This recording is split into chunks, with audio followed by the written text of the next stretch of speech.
The CEO of NIO, one of the best electric car manufacturers in the world, has officially confirmed that NIO will be selling their electric cars in North America, Canada, and the United States. The only question is, should you actually consider buying one? Hello, my friends. Welcome to the channel. I'm the Electric Viking. Great to see you. My name is Sam Evans and I'm coming to you from Melbourne in Australia. Thanks to our Patreon supporters. Just want to say a big shout out to all of you guys, and thank you to our YouTube members. If you want to be a member, I'll put a link in the description below. William Li, who is the CEO and the founder of NIO, has confirmed that the next generation of NIO's electric cars are coming to the United States. He also confirmed that NIO is preparing to manufacture its batteries and chips in 2024. And he made the comments during the 8th anniversary of the company at NIO's Innovation Center in Shanghai, which was a few days ago. The Chinese EV maker was actually founded all the way back in 2014 as Next EV. It was renamed to NIO in 2016. During the speech, the CEO outlined 5 big challenges that face NIO. He said those are the epidemic, which is obviously a big challenge for them because they're based in China and the Chinese government keeps locking everyone down. International situation, economic situation, rising material prices, such as the price of lithium, and of course, the competition. He also presented his solutions, improving efficiency, patience, and confidence. And he mentioned that 2024 will be a break-even year for NIO, meaning NIO will finally become profitable in 2024. So that'll mean that it's going to have taken NIO 10 years to make a profit. So NIO spend a lot of money. They invest a lot of money. Maybe I should put it that way. They invest a lot of money into things like charging stations, battery swapping stations. They have more than 1,000 battery swapping stations in China. They're building them in Europe. So basically with a NIO electric car, one of the big benefits are you can either rent the battery or you can own the battery. You can either one, you got a choice. But then when you want to, you can drive to a battery swapping station. Let's say you're going on a long drive and it'll take around 3 minutes to drive in, get your battery swapped out and drive away with a fully charged battery pack. So that's a pretty cool feature. The CEO disclosed that NIO now has 30,000 employees worldwide. That's twice as many as they had 1 year ago. And in addition to that, he said NIO will have a new smartphone and they'll be launching that phone in 2023. The CEO he was questioned a few times on NIO what they're investing the money in. Are they making wise decisions on their investments? And well, he claims that they are. And he also has some controversial statements about Tesla. He was a bit critical of Tesla.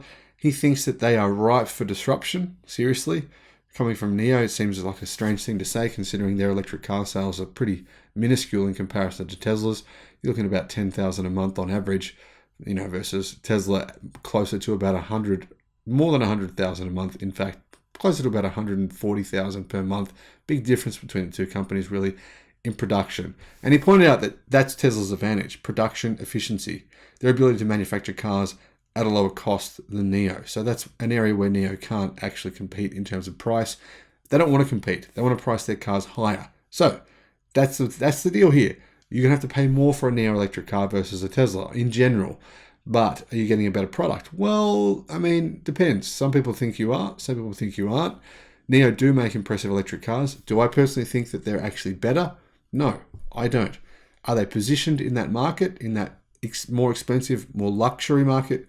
Yes, they are. According to NIO's financial report for 2022, NIO's Q3 loss was 4.1 billion yen or $570 million US.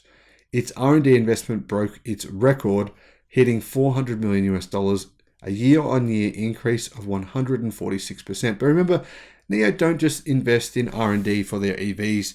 They're investing in other things like mobile phones, right? Battery swapping stations, plus NIO houses. The NIO house is like a cool hangout place where you can go if you own a NIO car and just hang out and, if you want, talk to other NIO owners. They're kind of these expensive, luxury type places that's meant to position the brand as being a prestigious, expensive, unique brand. The most interesting part about this statement, though, is that NIO claims that they'll make a profit in 2024 and reach margins of 20% on their electric cars. That'd be a pretty good margin if they can hit that number. NIO is saying they have to make batteries and chips, otherwise there is no chance at all that they will make a profit. Now, obviously, Tesla doesn't make batteries and it doesn't make chips. I mean, Tesla does make batteries, but it doesn't mass manufacture them. The majority of Tesla's cars have batteries from other manufacturers. So the truth is, I'm not sure why NIO is saying they have to make batteries and chips in order to make a profit. That seems to be an unusual thing to say. According to Lee, batteries currently account for nearly 40% of the vehicle cost for NIO. If the battery manufacturer has a 20% profit margin, CATL's profit margin right now is 15%, by the way, then if NIO manufactures the battery, it would generate 8% more profit. Furthermore, self-developed chips could increase gross profit by another 10%, they say. NIO currently has 6 different models of electric car that they sell. They've got a medium and large size electric sedans. They've got medium and large size electric coupe sedans. They've got medium and large size electric SUVs. There's quite a fair bit of choice here. It's definitely going to bring another option to the market. But there's one big problem that I see. The company didn't disclose whether or not they'll be manufacturing batteries or actually manufacturing their cars in the United States. And obviously for the cars to qualify for the $7,500 tax credit and really make them, financially competitive with other brands, they'd have to be made in the US. NIO didn't say that they were going to make them in the US, so I'd have to assume they're probably not going to. Meaning maybe it's not a viable option unless you're looking at the upper level prestige market where $7,500 or $8,000, $10,000 doesn't make a whole lot of difference to customers. If you're looking at the Lucid part of the market, then maybe customers won't be so concerned about not getting the $7,500 credit. Maybe their cars wouldn't qualify anyway because they'll be above that limit. That's worth considering. If the cost of the car is above $80,000, it doesn't apply. It doesn't qualify anyway. And if the person buying it is making more than a certain amount of income, then they don't qualify anyway. And there's a lot of people that won't qualify for that reason. That we have to consider that when we're looking at the actual IRA and its ramifications on customers and on buyers.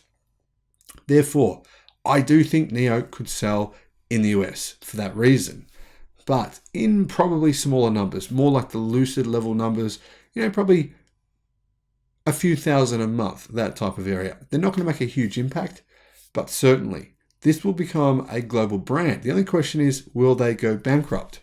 Why am I saying that? Well, 10 years without making a profit, they've gone bankrupt in the past. They were kind of brought back from the ashes by investors who put heaps of money into the company and keep on pouring money into the company. And they keep on spending like there's no tomorrow.